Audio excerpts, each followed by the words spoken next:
अस्सलाम वालेकुम। मेरा नाम डॉक्टर मारिया है। ईसीजी बेसिकली दिल की कंडीशन को बताती है और ईसीजी से बनता है इलेक्ट्रोकार्डियोग्राम। इसका मतलब ये है कि दिल की इलेक्ट्रिकल एक्टिविटी को ईसीजी शो करती है। तो इससे पहले कि हम ईसीजी शुरू करें, इसमें सबसे पहले इम्पोर्टेंट बात ये है कि जब भी किसी पेशेंट की ईसीजी की जाए, तो उसके ऊपर पेशेंट का नाम लिखा जाए कि पेशेंट का नाम क्या है, उसका फुल नेम लिखा जाए ताकि कोई कन्फ्यूजन ना हो, ठीक है? टाइम ऑफ ईसीजी लिखा जाए कि किस टाइम पे ईसीजी की गई है। इन केस के अगर पेशेंट की दोबारा ईसीजी की जाए तो हमें याद रहे कि कितने इंटरवल पे या कितनी देर के बाद ये दोबारा ईसीजी की गई थी, ठीक है? और डेट डेट ऑफ ईसीजी ये यहाँ पे ये 3 चीज़ें मेंशन की हैं। इसके अलावा बहुत सारे लोगों की बहुत सी रूटीन है, कुछ लोग उसके ऊपर ब्लड प्रेशर, शुगर ये चीज़ें लिख देते हैं। बहरहाल ये 3 चीज़ें लिखना इसके ऊपर इम्पोर्टेंट है। तो सबसे पहले हम देखेंगे कि ईसीजी में क्या-क्या कंपोनेंट्स होते हैं। तो सबसे पहले ईसीजी में जैसे कि आपको नज़र आ रहा है, ईसीजी के अंदर ये 12 लीड्स लगती हैं, ठीक है?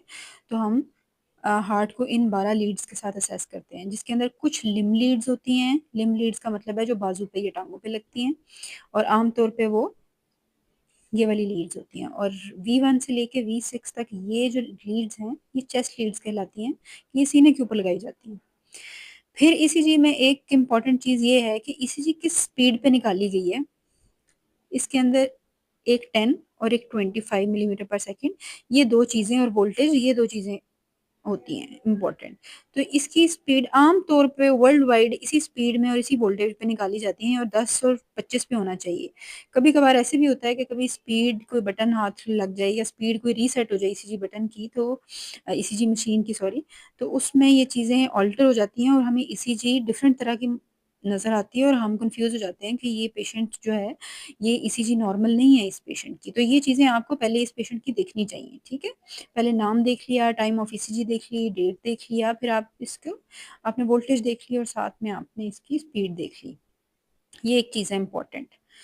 फिर इसमें हमने ये देख लिया कि ये लिम्ब लीड्स हैं, ये चेस्ट लीड्स हैं, ये बाजू पे लगती हैं, ये सीने पे लगती हैं। अब इसमें फर्दर क्या चीज़ इम्पोर्टेंट है? शुरू करने से पहले हम ये देखेंगे कि इसमें हर लीड क्या चीज़ जो है उसको स्पेसिफ़ाई करती है। फॉर एग्ज़ाम्पल चेस्ट लीड 1 ये जो है, ये हमारी लैटरल लैटरल कहते हैं फॉर एग्ज़ाम्पल अगर आप एक हार्ट यहाँ पे ड्रॉ करें, ठीक है? तो ये जो साइड वाली चीज़ें होती हैं उनको लैटरल बोलते हैं, ठीक है? आगे वाली को इंटीरियर बोलते हैं। ये तो मैंने एक पिक्चर बनाई है वैसे तो 3D एक हार्ट होता है ना, तो उसकी आगे वाली को इंटीरियर, पीछे वाली को पोस्टीरियर, साइड वाले को लैटरल बोलेंगे, ठीक है? तो जो साइड वाली दीवारें होती हैं, वो चीज़ नज़र आती है 1 के साथ, एवीएल के साथ।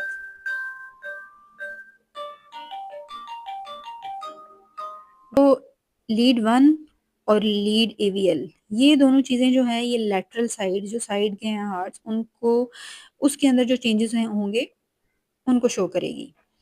2, 3 एवीएफ ये जो हार्ट की नीचे वाली सरफेस है उसको शो करेगी। तो बेसिकली जो इस्कीमिया होता है वो सबसे ज़्यादा लैटरल वॉल का होता है, इसके अलावा इंफीरियर का होता है, उसके बाद interior sorry interior posterior walls का भी होता है और पोस्टीरियर वॉल की जो इस्कीमिया है, इस्कीमिया बेसिकली दिल के अटैक को जैसे बोला जाता है। 2 तरह की एक इस्कीमिया होता है, एक इन्फेक्शन होती है, वो भी हम आगे जाके बात करेंगे। तो बेसिकली पोस्टीरियर वॉल का जो है वो इस्कीमिया इसमें ईसीजी में बहुत मुश्किल होता है देखना। अच्छा, उसके बाद जी हमारे पास आती हैं ये चेस्ट लीड्स, ठीक है? तो जो हमारे पास चेस्ट लीड्स जो है जैसे हमने कहा कि 2-3 एवीएफ में इंफीरियर का पता चल रहा है, उसी तरह V2, V3 के अंदर हम इंटीरियर वॉल का पता चल रहा है, जो लैटरल लीड्स हैं V5, V6 इसमें लैटरल का। तो हम सारी चीज़ों को मिला के देखते हैं 1 एवीएल, V5, V6 में अगर आ रहा है तो हम ये लैटरल को कहेंगे, 2-3 एवीएफ के अंदर आ रहा है अगर V2, V3 के अंदर आ रहा है ये हम कहेंगे कि ये पोस्टीरियर वॉल का भी है। V2, V3 basically septal wall जो हार्ट के दरमियान का सेप्टम होता है, इसके इस्कीमिया को भी शो करती है, ठीक है? अच्छा, अब इसके बाद हम शुरू करते हैं कि बेसिकली एक सबसे पहले तो ये चीज़ देखना ज़रूरी है कि ये चीज़ें हैं क्या? ये जो इलेक्ट्रिकल एक्टिविटी नज़र आ रही है, ये क्या चीज़ है, ठीक है? तो इसमें हम एक कॉम्प्लेक्स को ले लेते हैं। फॉर एग्ज़ाम्पल हम इतना ये एक चीज़ को ले लेते हैं और इसके अंदर अ, इसको लेते हैं। यहाँ पे चीज़ें थोड़ी वाज़ेह नज़र आ रही हैं। यहाँ पे ये जो एक ली सबसे पहले आपको ये चीज़ नज़र आती है जो कि ये अपवर्ड डिफ्लेक्शन है, ठीक है? अपवर्ड जो एक पहली वेव बन रही है, इसको क्या बोलते हैं? इसको बोलते हैं हम पी वेव बेसिकली, ठीक है? तो दिल ने जब कॉन्ट्रैक्ट करना है, खून को आगे भेजना है, ठीक है? अब दिल खुद भी 2 हिस्सों में कॉन्ट्रैक्ट करता है। पहले उसका ये जो ऊपर वाले हिस्से हैं, इनको एट्रिया बोलते हैं, ये कॉन्ट्रैक्ट करेंगे। उसके बाद ये नीचे वाले हिस्से हैं, इनको वेंट्रिकल्स कहते हैं, ये वेंट्रिकल्स कॉन्ट्रैक्ट करेंगे, ठीक है? तो सबसे पहले जो इलेक्ट्रिक एक्टिविटी आएगी, वो एट्रिया से शुरू होगी और फिर वो वेंट्रिकल में जाएगी, ठीक है? तो इसके कंपोनेंट्स क्या होंगे? सबसे पहले एट्रिया कॉन्ट्रैक्ट करेगा, एट्रिया रिलैक्स करेगा। फिर वेंट्रिकल कॉन्ट्रैक्ट करेगा, वेंट्रिकल रिलैक्स करेगा। हमारे पास जो ईसीजी के ऊपर वाज़ेह चीज़ें आती हैं, वो एट्रिया का कॉन्ट्रैक्ट होना, उसके बाद वेंट्रिकल्स का कॉन्ट्रैक्ट होना और वेंट्रिकल्स का रिलैक्स होना नज़र आता है। आम तौर पे एट्रिया का रिलैक्स होना हमें ईसीजी के ऊपर नज़र नहीं आता, ठीक है? तो हमारे पास 3 कंपोनेंट्स हो गए जो हमें इसके ऊपर नज़र आएँगे, एट्रिया का कॉन्ट्रैक्ट होना, वेंट्रिकल्स का कॉन्ट्रैक्ट होना, वेंट्रिकल्स का रिलैक्स होना, ठीक है? तो हमारे पास पी वेव आ गई। ये जो P wave first upward deflection है, ये पी वेव है। पी वेव जो है, उसके बाद ये एट्रिया के कॉन्ट्रैक्ट करने से आ गई, ठीक है? उसके बाद हमें इसके अंदर एक-एक कंपोनेंट, एक-एक चीज़ इम्पोर्टेंट है। पी से लेकर जो फर्स्ट नेगेटिव डिफ्लेक्शन, नेगेटिव क्या मतलब हो गया? जी, अच्छा इसके अंदर ना बेसिकली ये देखें एक बेसलाइन बन रही है, ये वाली, ठीक है? ये एक पूरी लाइन है। इससे जो ऊपर चीज़ जाएगी वो पॉजिटिव डिफ्लेक्शन है, जो इसके नीचे जाएगी वो नेगेटिव डिफ्लेक्शन है। तो first positive deflection is P wave और जो फर्स्ट नेगेटिव डिफ्लेक्शन है वो क्यू वेव है, ठीक है? तो वो फर्स्ट नेगेटिव रिफ्लेक्शन जो होती है वो क्यू वेव होती है। तो पी, क्यू और ये जो अपवर्ड जा रही है ये हमारे पास आर वेव है। ये जो हमारी नेगेटिव सेकंड जो आर के बाद नेगेटिव नीचे जाती है ये एस वेव है, ठीक है? और इस सेगमेंट को जो एस के जाने के बाद और ये जो हमारे पास ये वाली है इसको हम टी वेव कहते हैं। तो इन दोनों के दरमियान की जो जगह है उसको कहते हैं एस टी सेगमेंट, ठीक है? ये बेसिक कंपोनेंट्स हो गए, ये एट्रिया की कॉन्ट्रैक्शन हो गई, ये क्यूआरएस ये वेंट्रिकल की कॉन्ट्रैक्शन हो गई, वेंट्रिकल कॉन्ट्रैक्शन, ठीक है?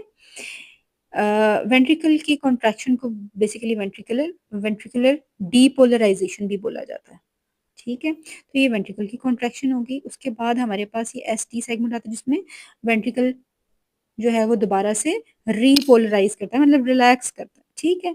और ये आगे टी वेव होगी, ये बेसिकली हमारे पास कंपोनेंट्स हो गए।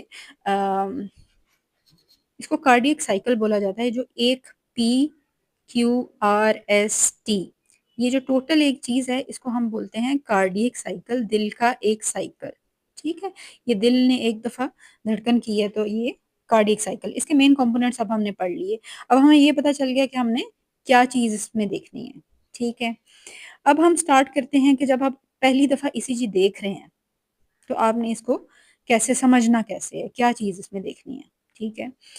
अच्छा जी, इसमें सबसे पहले जो चीज़ देखेंगे वो हम देखेंगे कि दिल का रेट क्या है? रेट क्या मतलब कि दिल की धड़कन की किस तरह से वो जो है वो अ, उसकी धड़कन की रफ़्तार क्या है, ठीक है?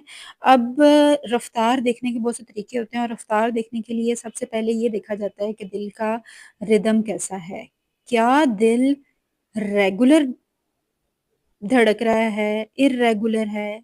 रेगुलर का मतलब है कि उसकी धड़कन जो है दिल की, वो नॉर्मल है, वो एक ही रफ़्तार से धड़क रही है, क्या उसकी रफ़्तार बार-बार अलग तो नहीं हो रही? पहले ठीक थी, फिर तेज़ हो गई, फिर आहिस्ता हो गई, फिर तेज़ हो गई। तो इस तरह से, सबसे पहले हम वो देखेंगे। उसके लिए हम आम तौर पे जब हम ईसीजी निकालते हैं, तो उसके अंदर इसी तरह की ईसीजी निकालते हैं। लेकिन अगर आपको इस तरह की ईसीजी में लगे कि दिल की धड़कन जो है वो रेगुलर नहीं है और वो कैसे पता चलेगा? हम एक छोटा-सा पेज लेंगे और उसको आप किसी भी लीड पे रख लें, ठीक है? मैं इसको 2 पे रख रही हूँ। अगर दिल की धड़कन में कोई परेशानी हो तो हम एक लॉन्ग लीड निकालते हैं 2 की ये देखने के लिए कि दिल का रिदम रेगुलर है कि नहीं। उसके ऊपर आप ये जो लंबी आर वेव है इसके ऊपर लाइनें लगा लें, ठीक है? इसको देखें कि क्या रेगुलर है। अब आपने लॉन्ग लीड 2 निकाली होगी, फिर आप इसको ऐसे करके देखें। ये देखें हर दफ़ा आर के ऊपर ही आ रही है। इसका मतलब है कि सारी लीड्स में जो है ना, ये रेगुलर है, ठीक है? यहाँ पे थोड़ी-सी आपको इस तरह अगर थोड़ी-सी इर्रेगुलैरिटी नज़र आ भी रही है ना, तो ये एक साइनस रिदमिया होता है, जो साँस के साथ दिल की धड़कन जो है वो थोड़ी-सी ऊपर-नीचे होती है, तो उसमें कोई परेशानी नहीं है। लेकिन देखिए आप बाकी लीड्स के अंदर देखें तो उसी तरह से ये चीज़ हर दफ़ा आर के ऊपर ही फ़ॉल कर रही है, ठीक है? तो इसका मतलब है कि इस बंदे का ये जो ईसीजी निकाली गई है, ये बिल्कुल रेगुलर है, ठीक है? अब अगर रेगुलर है, तो फिर हम उसका रेट देखते हैं, ठीक है? वैसे तो इस ईसीजी में लिखा हुआ है कि ये हार्ट रेट यहाँ पे एंड पे ना कि ये 90 बीट्स पर मिनट के ऊपर चल रहा है, ठीक है? ये एक अच्छी ईसीजी निकाली हुई है, इसमें जो सारे इम्पोर्टेंट कंपोनेंट्स हैं, पी वेव, पीआर, क्यूआरएस सबकी स्पीड भी दिखाई गई है। इसके ऊपर से इसका हार्ट रेट निकाला हुआ है कि ये 90 बीट्स पर मिनट है, ठीक है? अच्छा, वरीसम क्या बात होती है? अच्छा, अगर रेगुलर रेट आ गया है, तो आपने यहाँ से रेट कैसे निकालना है? फॉर एग्ज़ाम्पल हमारे पास एक ईसीजी है, जिसमें ये रेट नहीं लिखा हुआ, तो हम कैसे रेट निकालेंगे? एक फ़ॉर्मूला यूज़ होता है। वैसे तो मतलब जो कार्डियोलॉजिस्ट हैं, वो बहुत ज़्यादा कॉम्प्लिकेटेड एक चीज़ हो जाएगी कि इसमें से हर छोटा जो साइकिल है, वो 0.04 सेकंड्स का है, उसको फिर मल्टीप्लाई करें, एक बड़ा जो है, वो 0.2 सेकंड्स का है, उसमें सेकंड्स निकाले जाएँ। उसमें ये आर को देखा जाए कि कितने आर फॉल कर रहे हैं, वो 6 सेकंड में जितने कर रहे हैं, उनको मल्टीप्लाई आसान तरीका है इसमें से कार्डियोलॉजिस्ट ने क्या निकाला हुआ है कि आप एक आर ले लें, जो पूरी ये जो बिग बॉक्स है उसके ऊपर फॉल कर रही है, ठीक है? जो प्रोमिनेंट पिंक वेव है ना, पिंक बॉक्स है उसके ऊपर फॉल कर रही है, उसके आगे आपने देखना है हर बॉक्स के ऊपर आपने इस तरह कैलकुलेट 300, 150, 100 ये 100 से थोड़ा-सा इधर फॉल कर रही है इसलिए इसका हार्ट रेट 90 पे है, ठीक है? तो आपने करना कैसे है?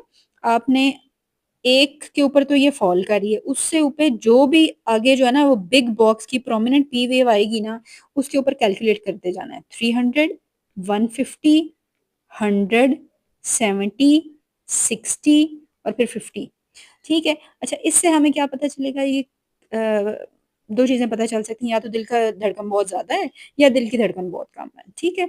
ज़्यादा कब सिग्निफिकेंट होती है, कम कब सिग्निफिकेंट होती है? फॉर एग्ज़ाम्पल अगर आपके पास हार्ट रेट मोर देन 100 है, तो इसको हम टैकीकार्डिया बोलते हैं। टैकीकार्डिया बेसिकली एक मेडिकल टर्मिनोलॉजी है कि दिल की धड़कन तेज़ चलने की, ठीक है? अगर हार्ट रेट लेस देन 60 है, ठीक है? तो उसको हम बोलते हैं ब्रैडीकार्डिया। ब्रैडीकार्डिया का मतलब ये है कि दिल की धड़कन बहुत स्लो चल रही है, ठीक है? इनकी भी आगे से वजूहात देखनी होती हैं कि अगर दिल की धड़कन तेज़ चल रही है, वो क्यों चल रही है? दिल की धड़कन आहिस्ता चल रही है, वो क्यों चल रही है? ठीक है? अच्छा जी, ये तो हो गया हमारा रेट, ठीक है? रिदम में हमने बात की थी कि अगर रेगुलर है या इर्रेगुलर है। फॉर एग्ज़ाम्पल हमारे पास किसी चीज़ का रिदम इर्रेगुलर आता है, ठीक है?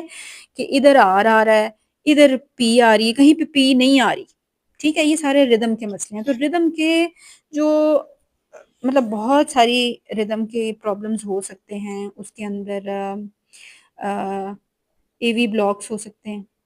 ठीक है, हमारे पास एट्रियल फिब्रिलेशन एक बहुत दिल की कॉमन बीमारी है, वो हो सकती है। एट्रियल फ्लटर हो सकता है। ये सिर्फ़ नाम बता रही हैं क्योंकि इसमें फिर बहुत हर चीज़ को अगर डिटेल से बताया जाए तो वो बहुत हम किसी डिफरेंट वीडियो में इनके ऊपर भी बात कर सकते हैं, ठीक है?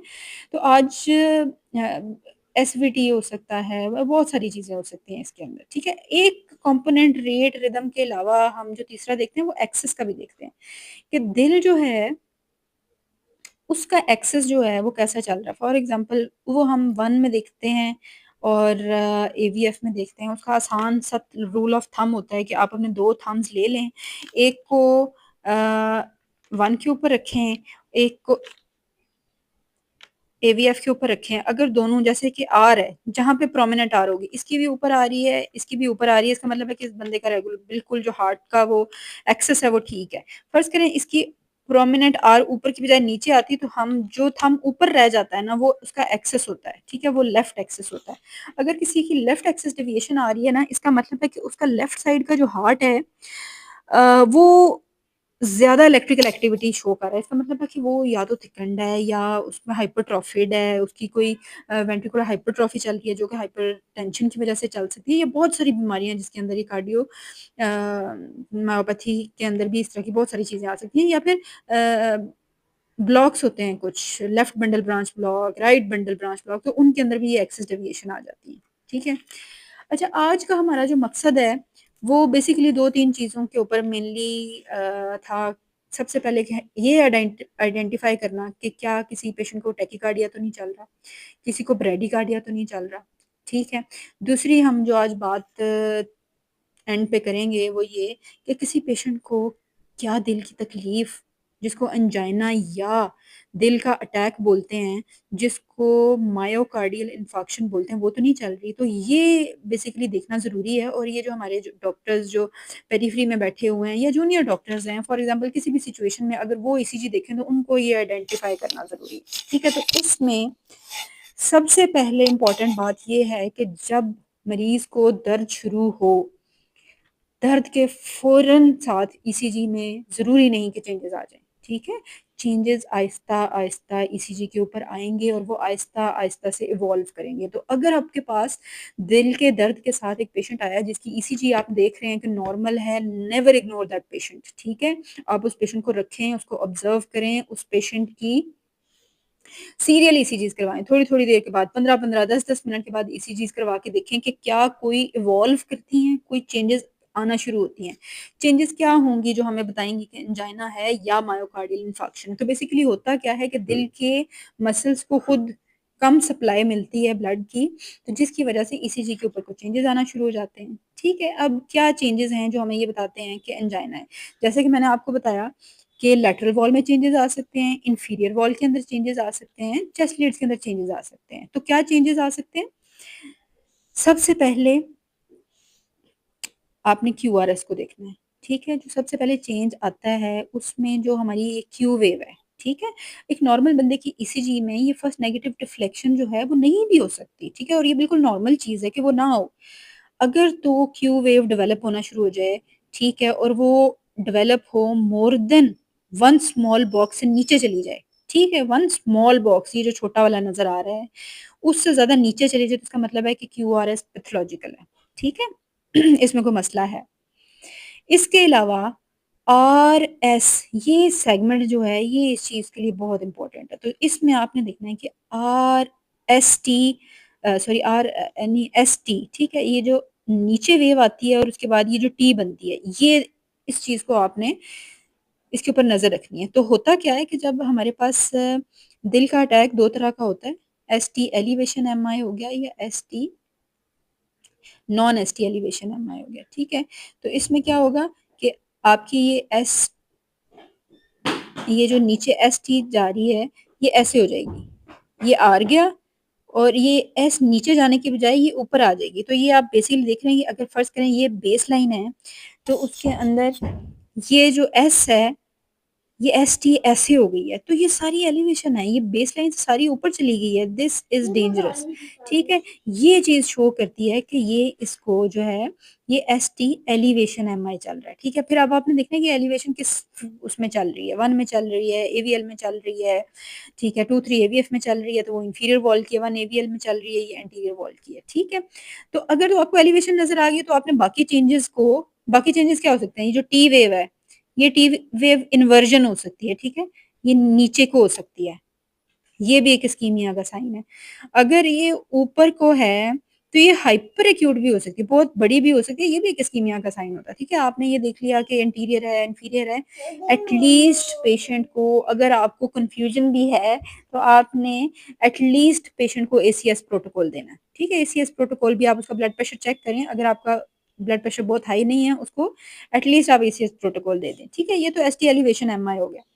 इसके अलावा NSTEMI non ST elevation MI non ST elevation का क्या मतलब है? ये पी है, ये आपकी आर जा रही है, ये एस और ये टी, ठीक है? इसमें ये एस टी डिप्रेशन हो सकती है, ये एस टी फ्लैट हो जाएगी, फिर ऊपर जाएगी और फिर टी बनाएगी, ठीक है? तो इसको क्या कहते हैं? एस टी डिप्रेशंस होगी, ये भी एक तरह का एमआई है, इसमें भी आपने एसीएस प्रोटोकॉल देना है। ठीक है? फ़र्ज़ करें कि आपको ना एसटी एलिवेशन नज़र आ रही हैं, ना आपको एसटी सेगमेंट डिप्रेशंस नज़र आ रही हैं, सिर्फ़ टी वेव इन्वर्जन्स नज़र आ रही हैं, ठीक है? यहाँ पे भी टी छोटा इन्वर्ट हो गया, यहाँ पे भी उल्टा हो गया, यहाँ पे भी उल्टा हो गया, तो इसका मतलब है कि इस पेशेंट को इस्कीमिया चल रहा है, ये आगे जाके एमआई भी बन सकता है। इसको भी एसीएस प्रोटोकॉल देना है आपने, ठीक है? अच्छा जी। दूसरी ये बात कि इस पेशेंट को आपने देख लिया कि इस पेशेंट फ़र्ज़ करें कि आपको एमआई के चेंजेस मिल रहे हैं, साथ एसटी डिप्रेशंस भी मिल रही हैं। तो अच्छा, जब भी हमारे पास एसटी एलिवेशंस आएँगी तो बाकी लीड्स के अंदर कुछ रेसिप्रोकल चेंजेस आते हैं। फॉर एग्ज़ाम्पल मतलब अगर एक हार्ट का हिस्सा है जो सही तरह से काम नहीं कर रहा, तो उसके चेंजेस बाकी हार्ट की वॉल्स पे भी आएँगे। तो वो एक डिप्रेशन या टीबिया इन्वर्जन्स या किसी और तरह के चेंजेस को बिल्कुल सिग्निफ़ाई कर सकता है और उसमें कन्फ्यूज़न की बात नहीं है। वो आपने एलिवेशन के ऊपर ही फ़ोकस करना है कि ये एसटी एलिवेशन है, ठीक है? तो बेसिकली आपने एसीएस प्रोटोकॉल देना है, अर्जेंट कार्डियोलॉजी रिव्यू करवाना है। तो दिस पेशेंट इज़ अर्जेंट और हम इन पेशेंट्स को बचा सकते हैं, इसलिए इन पेशेंट्स को फ़ौरी तौर पे कार्डियोलॉजी की कंसल्टेशन, कार्डियोलॉजी हॉस्पिटल में भेजना चाहिए। वो फ़ौरन इन चीज़ों को इनिशियली आपने एसीएस प्रोटोकॉल दे दिया, पेशेंट को थोड़ा स्टेबलाइज़ कर दिया, इन भेजें ताकि अर्जेंट एंजियोग्राफी हो सके, अर्जेंट कार्डियोलॉजी की इंटरवेंशन हो सके। तो बेसिकली ये हमारे पास मेन चीज़ें थी जो आज हमने इनके ऊपर बात की है। फिर किसी वीडियो में इंशाल्लाह हम दोबारा जो हम फर्दर हार्ट के जो रिदम्स हैं उनके ऊपर भी बात करेंगे। Thank you. कितनी हुई है?